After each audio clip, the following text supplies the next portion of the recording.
Another day, another basketball stories na naman ang pagkukwentuhan natin.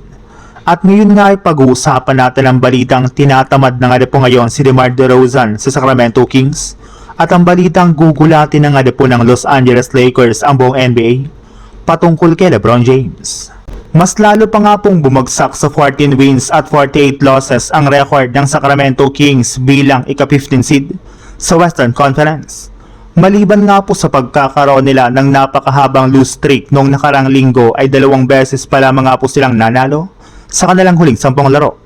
Kaya literal nga po na nagtatangking na talaga ang Kings at wala na nga po silang balak kung may papanalo nga po nila o hindi ang kanilang mga natitirang laban.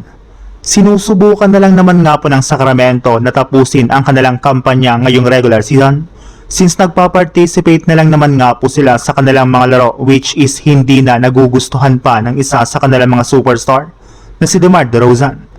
Sa body language pala nga po nito sa kanilang last game laban sa Lakers ay nauubusan na nga po siya ng pasensya sa ginagawa dito ng kanilang kupunan. Ayaw na nga po nitong sumali sa huddle ng kanyang teammates at coaches sa kanilang bench since kahit anuman nga po ang kanilang gawing estratehiya ay parati pa rin nga po silang natatambakan.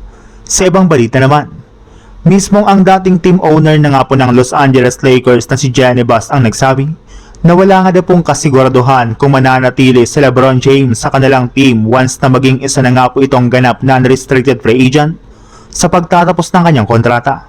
Kaya medyo nangangamba na nga pong ilang mga Lakers fans na aalis si LeBron at lilipat na lamang ito sa ibang team kagaya ng New York Knicks, Cleveland Cavaliers o di kaya sa Golden State Warriors.